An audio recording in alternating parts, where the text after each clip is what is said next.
Jai Hind children, welcome in your history class. We were revising the previous chapter, isn't it children? We have already started the revision of the first chapter that will come in the test. The rise of nationalism in Europe children.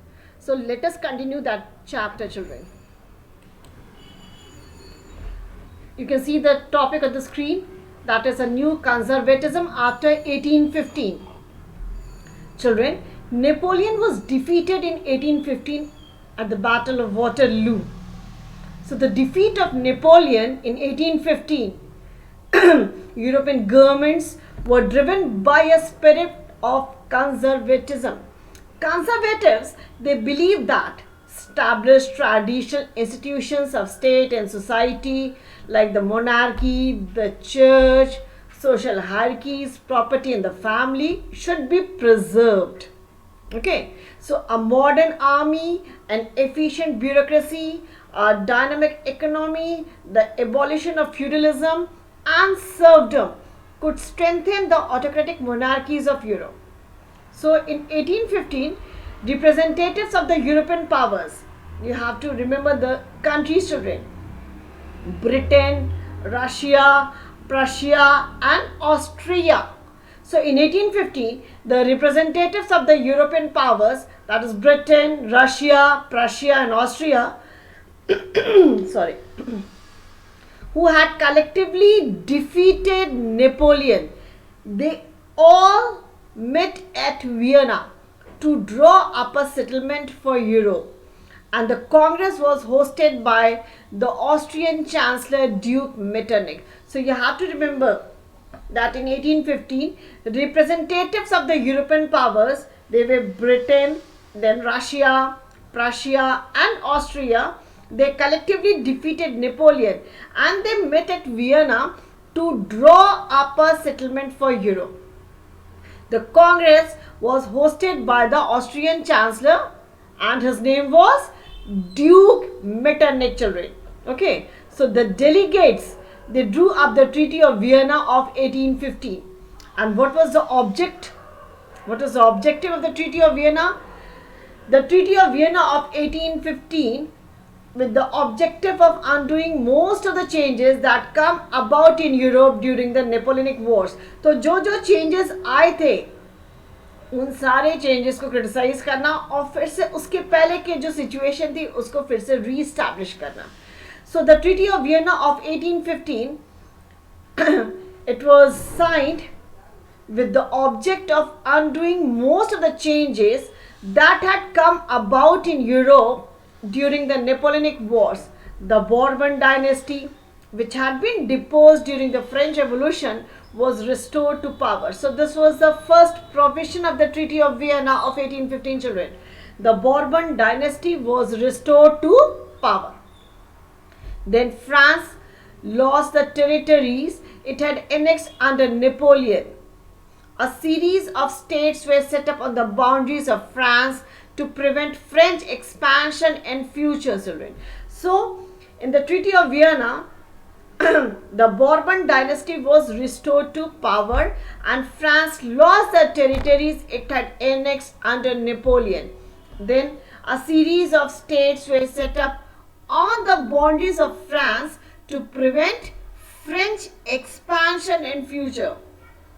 So the Kingdom of Netherlands was set up in the north and Geneva was added to Piedmont in the south. Then Prussia was given important new territories on its western frontiers, while Austria was given control of the northern Italy.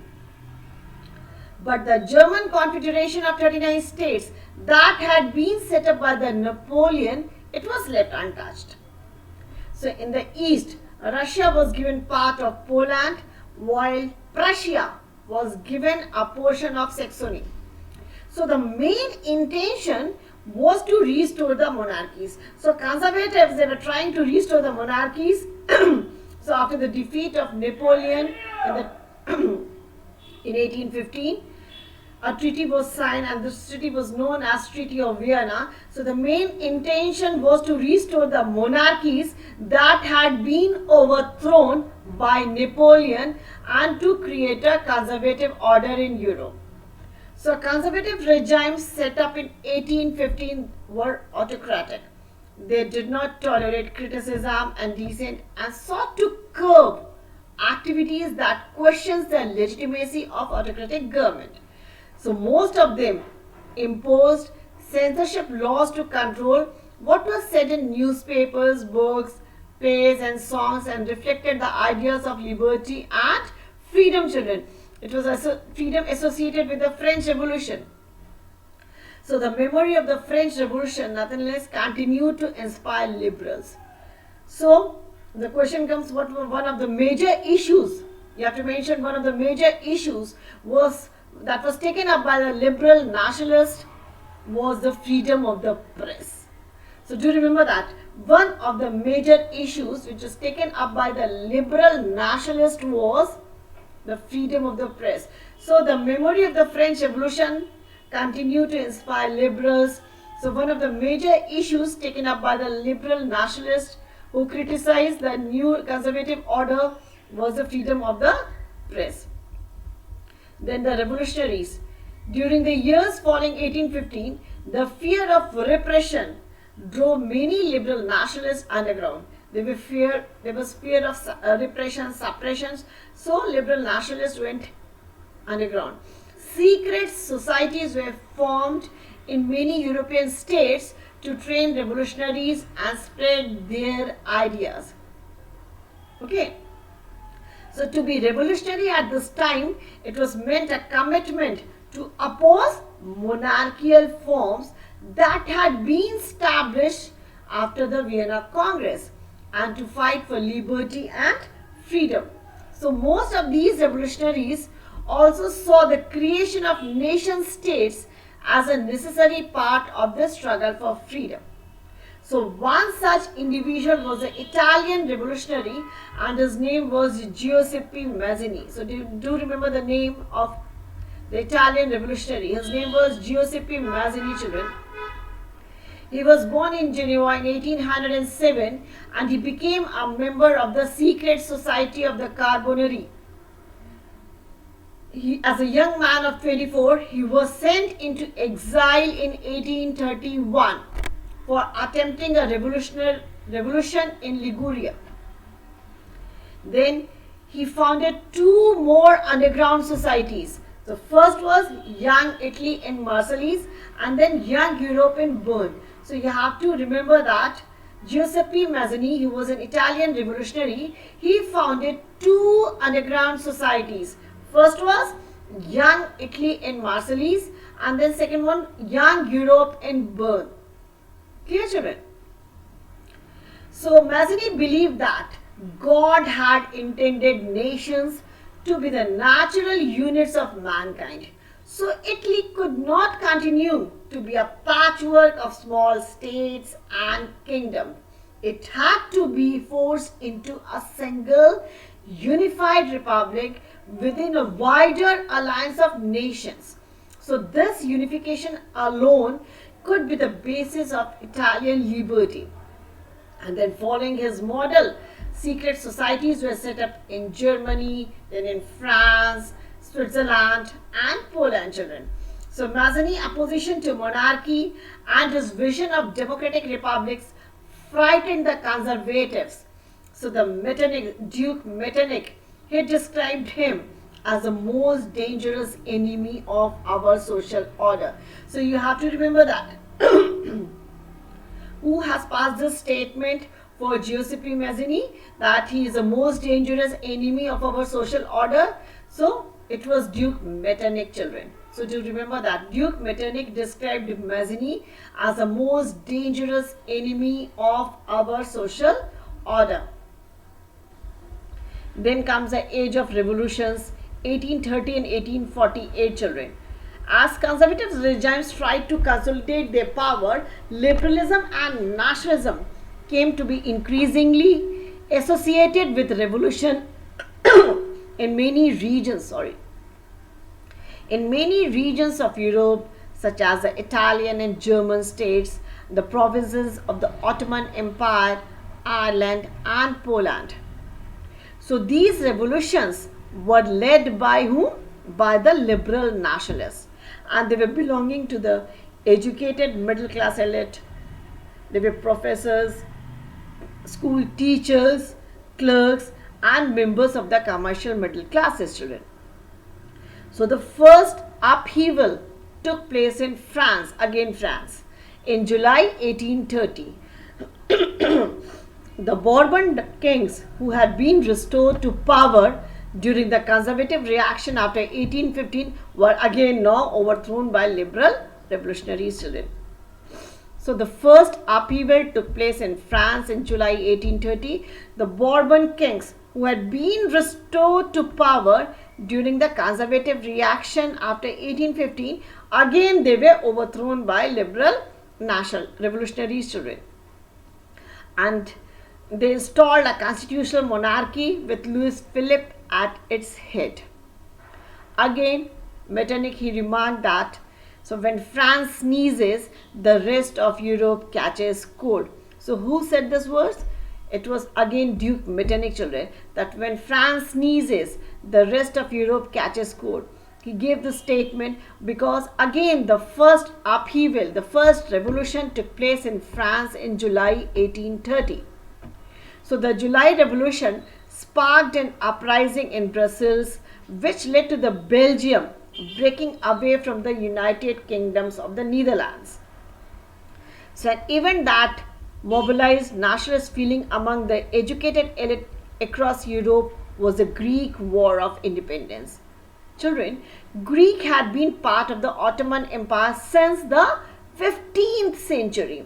So the growth of revolutionary nationalism in Europe sparked off a struggle for independence amongst the Greeks, which began in the year 1821.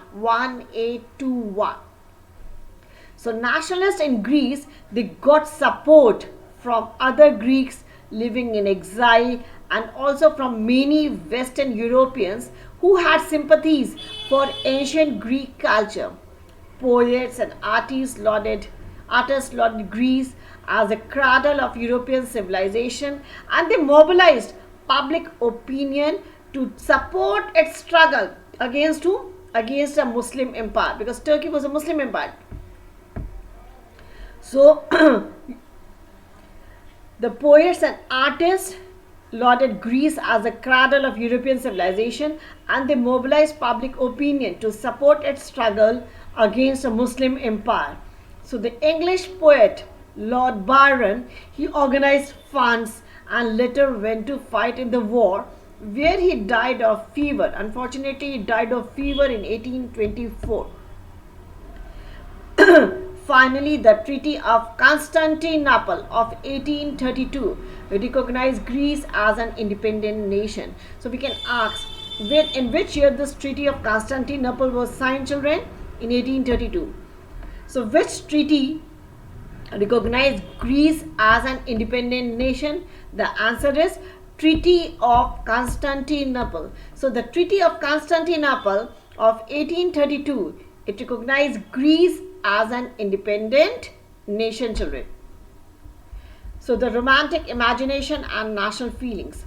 Now we are going to study about romanticism. What is romanticism? It is a cultural movement, children, which sought to develop a particular form of nationalist sentiments through art and poetry, stories, music, plays, etc., and shape nationalist feelings, children. So the development of nationalism did not only come through wars and territorial expansion.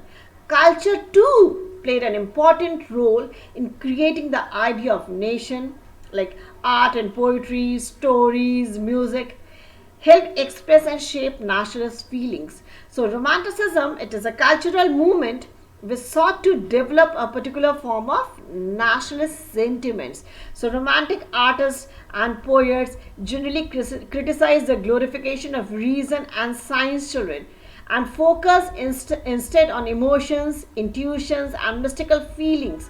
Their effort was to create a sense of shared collective heritage, a common cultural past as a basis of a nation. So other romantics such as the German philosopher Johann Gottfried Herder, he claimed that true German culture was to be discovered among the common people. Common people were known as Das Volk. So Das Volk is a word given to common people. Common people were known as Das Volk. So German philosopher Johann Gottfried Herder, he claimed that true German culture was to be discovered among the common people, that is Das Volk. It was through folk songs, folk poetries, folk dances that the true spirit of the nation was popularized. So collecting and recording these forms of folk culture was essential to project of nation building, children.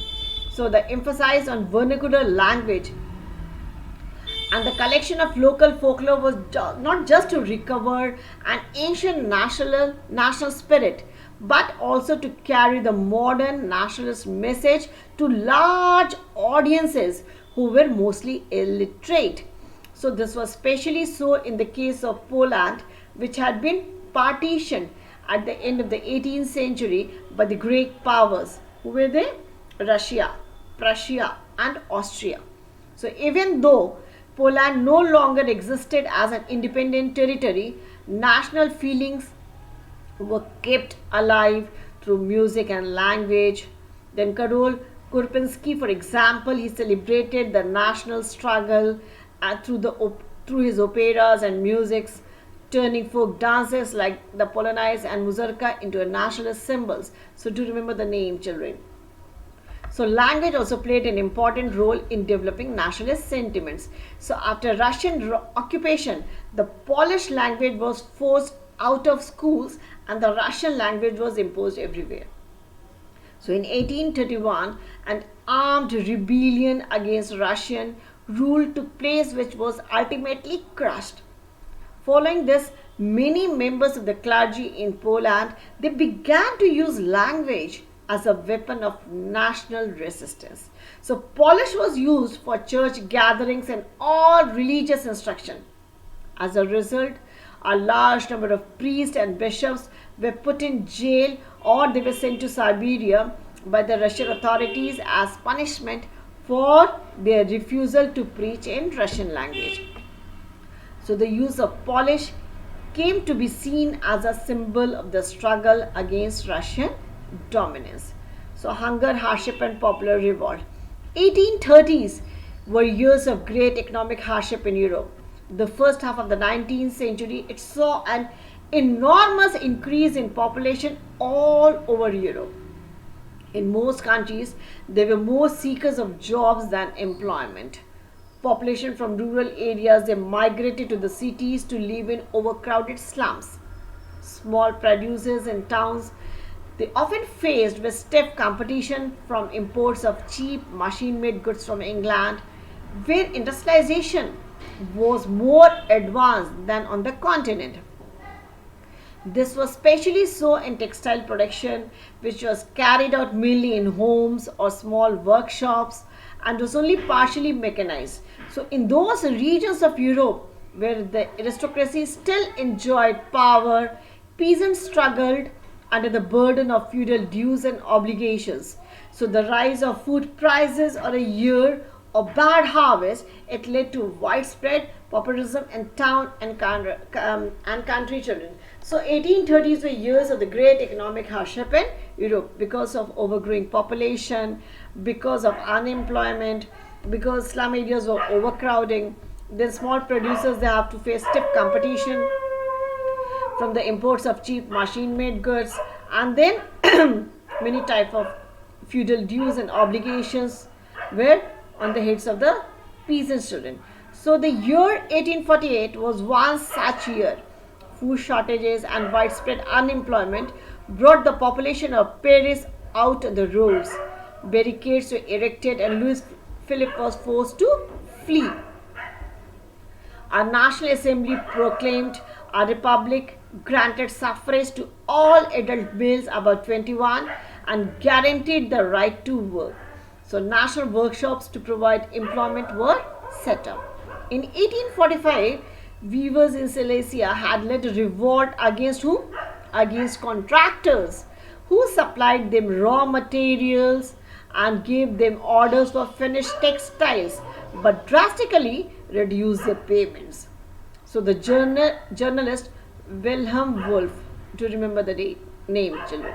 So the journalist Wilhelm Wolff described the events in a Silesian village as follows. Just go through the incident, children. Then comes 1848, the revolution of the liberals.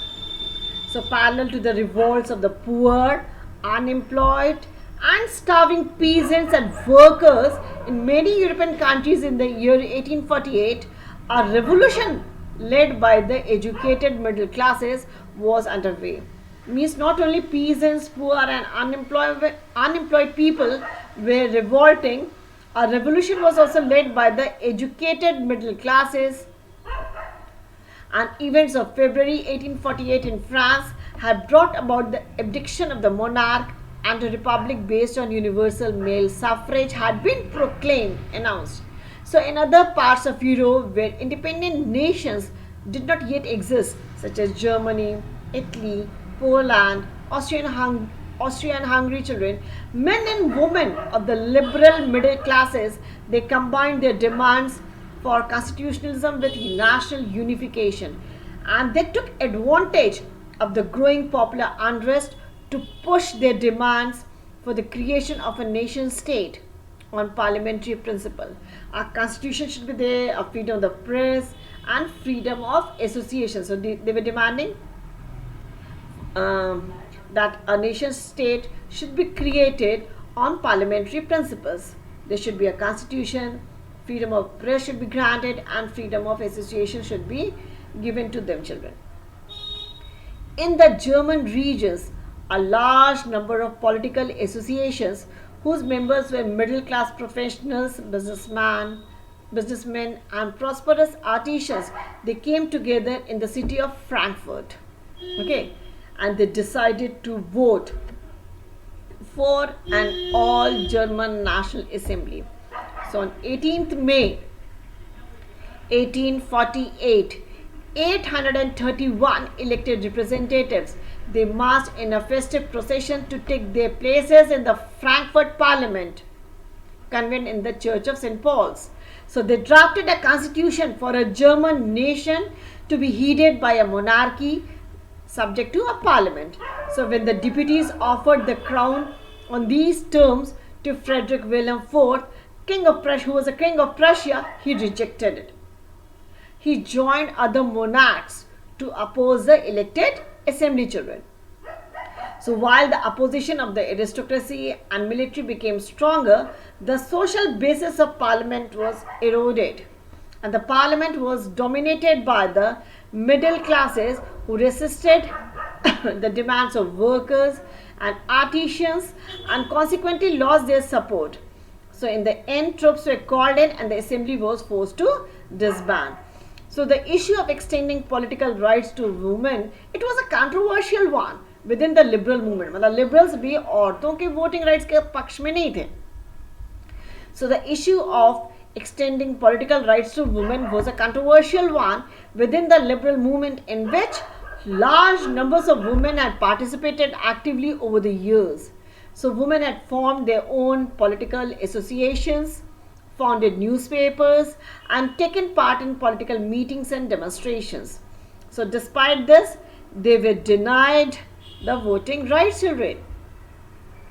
They were denied suffrage rights during the election of the assembly. So when the Frankfurt Parliament convened in the Church of St. Paul, women were admitted only as observers to stand in the visitors' gallery, nothing else. So though conservative forces were able to suppress liberal movements in 1848, they could not restore the old order. Monarchs were beginning to realize that the cycles of revolution and repression could only be ended by granting concessions to the liberal nationalist revolutionaries. So hence in the years after 1848, the autocratic monarchies of Central and Eastern Europe, they began to introduce the changes they had already taken place in Western Europe before 1815. So serfdom and bonded labor were abolished both in the Habsburg dominions and in Russia. So the Habsburg rulers granted more autonomy to the Hungarians in 1867, children. So go through the chapter, children, thoroughly, and I know that you are going to get very good marks in the test. So stay home, stay safe, children. Thank you.